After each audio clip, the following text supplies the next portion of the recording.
Hello friends, നമ്മുടെ statue of ലിബർട്ടിയുടെ ഹോളിനകത്തൂടെ കയറി നമുക്ക് അതിൻ്റെ മുകളിൽ വരെ എത്താം.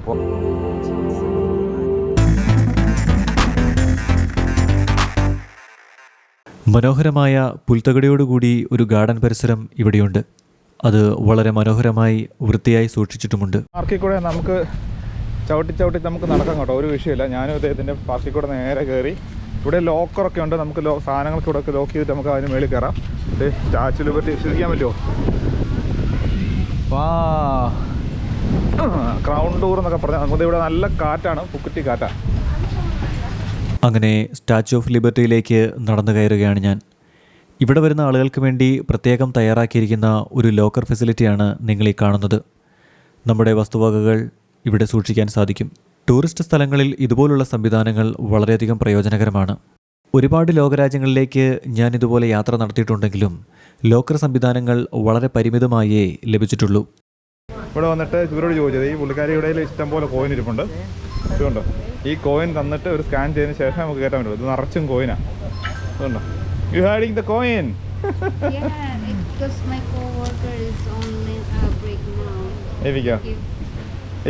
That's why I put the sign, but they didn't. Where else I can go? These two ticket with the? Yeah. Where else I can go? Just you can go to the museum and then to Ellis Island. Where is I get another train, another ferry, boat. Yeah. another same boat? Yes, sir. Thank you. പല ഘട്ടങ്ങളിലായുള്ള സുരക്ഷാ പരിശോധനകൾ ഇവിടെയുണ്ട്. അതെല്ലാം പൂർത്തിയായതിനു ശേഷം മാത്രമേ statue of ലിബർട്ടിയുടെ സമീപത്തേക്ക് നമുക്ക് പോകാൻ സാധിക്കുകയുള്ളൂ.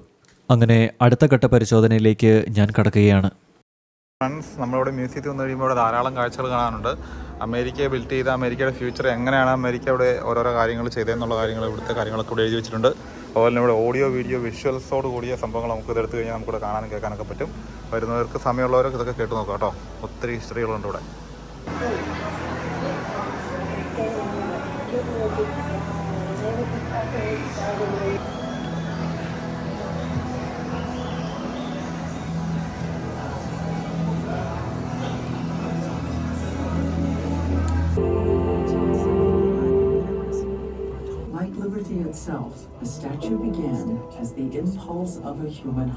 ലോകത്തെ പ്രബുദ്ധമാക്കുന്ന സ്വാതന്ത്ര്യം എന്ന് ഔദ്യോഗികമായി അറിയപ്പെടുന്ന സ്റ്റാച്യു ഓഫ് ലിബർട്ടി ന്യൂയോർക്ക് തുറമുഖത്ത് ഗംഭീരമായി നിലകൊള്ളുന്നു. സ്വാതന്ത്ര്യം, ജനാധിപത്യം, അവസരം എന്നിവയുടെ ആഗോളതലത്തിൽ അംഗീകരിക്കപ്പെട്ട ഒരു ദീപസ്തംഭമാണിത്. അതിൻ്റെ സാന്നിധ്യം ലോകമെമ്പാടുമുള്ള ദശലക്ഷക്കണക്കിന് ആളുകൾ ആഴത്തിലുള്ള സ്വാഗതവും അഭിലാഷവും നൽകുന്നു. അതിൻ്റെ ഭൗതിക മഹത്വത്തിനപ്പുറം ഈ പ്രതിമ എണ്ണമറ്റ മാധ്യമങ്ങളിലും ജനപ്രിയ സംസ്കാരത്തിലും വ്യാപിച്ചിരിക്കുന്നു. ഇത് അമേരിക്കൻ ആദർശങ്ങളുടെ ഒരു ശാശ്വത പ്രതീകമായി അതിൻ്റെ സ്ഥാനം ഉറപ്പിച്ചു.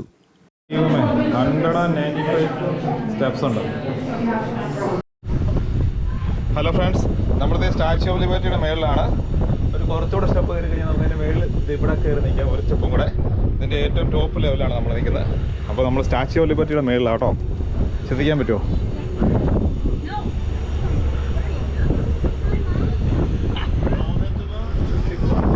$25 ടിക്കറ്റ് കൊടുത്താൽ മതി, നമുക്കിവിടെ വരാം. പിന്നെ ഇതിൻ്റെ മേളിൽ ഏറ്റവും ടോപ്പിൽ കയറാനുള്ള ഓപ്ഷനുണ്ട്. അതിന് ഏകദേശം ഒരു ഈ സെയിം പ്രൈസ് തന്നെയാണ്, $25 തന്നെ കൊടുത്താൽ മതി. പക്ഷേ സോൾഡ് ഔട്ടാണ്, അതാണ് കാര്യം. ഇവിടുത്തെ ഒരു പ്രത്യേകത ഉണ്ടോ, ന്യൂയോർക്ക് സിറ്റി മൊത്തം നമുക്ക് അടിപൊളിയായിട്ട് കാണാം. അതുപോലെ തന്നെ 2 ബ്രിഡ്ജുകൾ കാണാം. $25 മുടക്കിയാൽ നമുക്ക് ഇവിടെ വന്ന് നമുക്ക് ഒരു ദിവസം വന്ന് എൻജോയ് ചെയ്ത് 4 മണിക്കൂറിൻ്റെ ട്രിപ്പ് കറങ്ങാം. അല്ലെന്നുണ്ടെങ്കിൽ ഒരു ഫുൾ 1 ഹവറിൻ്റെ ഉണ്ട്, നമുക്ക് അത്യാവശ്യം മൊത്തം കറങ്ങി വേറെ സിറ്റി മൊത്തം കറങ്ങാവുന്ന ഒരു ഓപ്ഷൻ ഉണ്ട്. പിന്നെ വേറൊരു കാര്യം, നമുക്ക് സ്റ്റാച്യു ഓഫ് ലിബർട്ടിൻ്റെ ഏറ്റവും മേളിൽ ഇവിടെ കയറി വന്നു വെച്ചിട്ട് $25 കൊടുത്തു കഴിഞ്ഞാൽ ഇതിനകത്ത് ഏറ്റവും ടോപ്പിൽ കയറാം. അല്ലെന്നുണ്ടെങ്കിൽ അതിനൊക്കെ അഡ്വാൻസ് ബുക്ക് ചെയ്യണം. അല്ലെന്നുണ്ടെങ്കിൽ നമുക്ക് ഈ ബേസ്മെൻറ്റിൽ ഇവിടെ വന്നിട്ട് അകത്തൂടെ ഒക്കെ ഒന്ന് കയറി നടന്ന് പോകാം. നല്ല പൊളി കാഴ്ചയല്ലേ? അതുകൊണ്ടോ. ദൂരെ കാണുന്ന ആ ഉയരമുള്ള കെട്ടിടമാണ് വേൾഡ് ട്രേഡ് സെൻറ്റർ. അതേ ദൃശ്യത്തിൽ തന്നെ നമുക്ക് ബ്രൂക്ലിൻ ബ്രിഡ്ജ് കാണാൻ സാധിക്കും. ന്യൂയോർക്കിലെ യാത്രകളിൽ ബ്രൂക്ലിൻ ബ്രിഡ്ജിലേക്കുള്ള യാത്ര നമ്മുടെ ഒരു എപ്പിസോഡായിരുന്നു. ബ്രൂക്ലിൻ ബ്രിഡ്ജിനെക്കുറിച്ചും അവിടുത്തെ കഥകളെക്കുറിച്ചുമെല്ലാം നമ്മൾ വിശദമായി തന്നെ ആ എപ്പിസോഡിൽ സംസാരിച്ചിട്ടുണ്ട്. ഇപ്പോൾ ദൃശ്യങ്ങളിൽ കുറച്ചുകൂടി വ്യക്തമായി നമുക്ക് ബ്രൂക്ലിൻ ബ്രിഡ്ജ് കാണാൻ സാധിക്കും. അതിൻ്റെ സമീപത്തായി അമ്പരചുംബികളായ കെട്ടിടങ്ങൾ. വളരെ നല്ല ഒരു കാലാവസ്ഥയാണ് ഇന്നിവിടെ ലഭിച്ചിരിക്കുന്നത്. സ്റ്റാച്യു ഓഫ് ലിബർട്ടിയിൽ നിന്നുള്ള ന്യൂയോർക്ക് കാഴ്ചകളാണ് ഇപ്പോൾ പ്രേക്ഷകർ കണ്ടുകൊണ്ടിരിക്കുന്നത്. ന്യൂയോർക്ക് സിറ്റിയുടെ വളരെ മനോഹരമായ ഒരു പനോരമിക് വ്യൂ ഈ പ്രദേശത്തു നിന്നും നമുക്ക് ലഭിക്കും. ലോകത്തെ പ്രബുദ്ധമാക്കുന്ന സ്വാതന്ത്ര്യം, അല്ലെങ്കിൽ statue of liberty 1886 October 28 president Grover Cleveland ഔദ്യോഗികമായി അനാവരണം ചെയ്യുകയും സമർപ്പിക്കുകയും ചെയ്തു. നനഞ്ഞൊടിഞ്ഞതും മൂടൽമഞ്ഞുള്ളതുമായ കാലാവസ്ഥയായിരുന്നിട്ടുകൂടി ഏകദേശം 1 ദശലക്ഷം ന്യൂയോർക്കുകാർ ചരിത്രപരമായ ഈ ചടങ്ങിന് സാക്ഷ്യം വഹിക്കാൻ എത്തിച്ചേർന്നിരുന്നു. അവർ ലേഡി ലിബർട്ടിക്ക് വേണ്ടി ആർത്തു വിളിച്ചു. കരയിലും കടലിലും നടന്ന പരേഡുകൾ, കൊടികൾ പാറിക്കൽ, സംഗീതം, തോക്ക് സല്യൂട്ടുകൾ, വിസിലുകൾ, കയ്യടികൾ എന്നിവയാൽ ആ ദിവസം വലിയ ആഘോഷങ്ങളാൽ നിറഞ്ഞു. മഴയിൽ തിളങ്ങിയ ഭീമാകാരമായ പ്രതിമയുടെ താഴെയായിരുന്നു ഔദ്യോഗിക സമർപ്പണം നടന്നത്. നമ്മളിത്തെ സ്റ്റാച്യു ഓഫ് ലിബർട്ടിയുടെ മേളിൽ നിന്നുള്ള കാഴ്ചയാണ് കാണുന്നത്. ഇതുണ്ടോ, ഇവിടുത്തെ സ്റ്റാച്യു ഇതുണ്ട്. ഇവിടുന്നൊരു കുറച്ചും കൂടെ മുന്നിൽ കയറി കഴിഞ്ഞാൽ, ഒരു സ്റ്റെപ്പ് കൂടെ കയറി കഴിഞ്ഞാൽ നമുക്ക് തന്നെ മേളിൽ കയറാം. അതിന് കയറണമെങ്കിൽ ഈ സെയിം ടിക്കറ്റ് തന്നെ $25 ഉള്ളൂ. നമ്മൾ ജെ സ്ട്രീറ്റിൽ നിന്ന് നമ്മൾ ഫെറി എടുത്താണ് നമ്മളിവിടെ വന്നിരിക്കുന്നത്. ഇതിൻ്റെ ഇങ്ങനെ ഒരു കാഴ്ച നിങ്ങൾ കണ്ടിട്ടില്ലെങ്കിൽ നിങ്ങൾ ലൈക്ക് ചെയ്ത് ഷെയർ ചെയ്ത് മറ്റുള്ളവർക്ക് എത്തിക്കുക. ന്യൂയോർക്ക് സിറ്റിയുടെ നല്ലൊരു വ്യൂ, ഇവിടുത്തെ മെയിൻ ബ്രിഡ്ജുകളെല്ലാം, മൻഹാട്ടൻ ബ്രിഡ്ജ്, ബ്രൂക്ലിൻ ബ്രിഡ്ജ്, അങ്ങനെ എല്ലാ ബ്രിഡ്ജുകളും നമുക്ക് ഇവിടുന്ന് ഏകദേശമൊക്കെ കാണാം അകലെ നിന്ന്.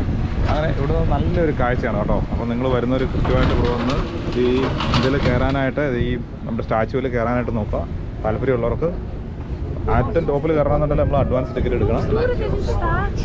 നമുക്ക് ചുറ്റും നടന്ന് കാണാം. അപ്പം വിശ്വസിക്കാൻ പറ്റുമോ? Statue of New York.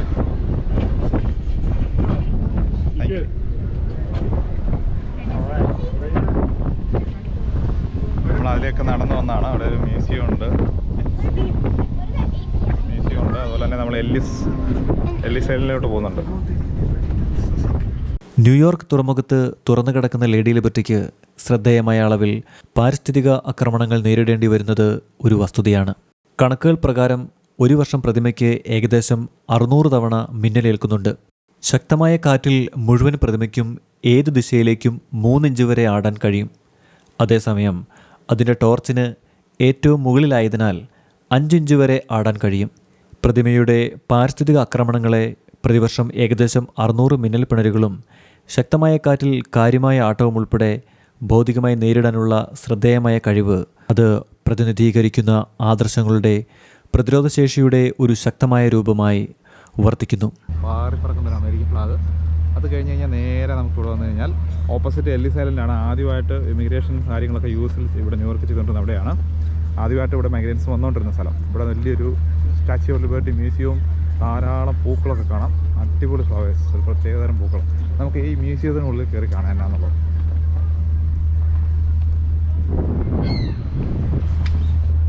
മൊത്തം സ്റ്റെപ്പാണ് ഇവിടെ.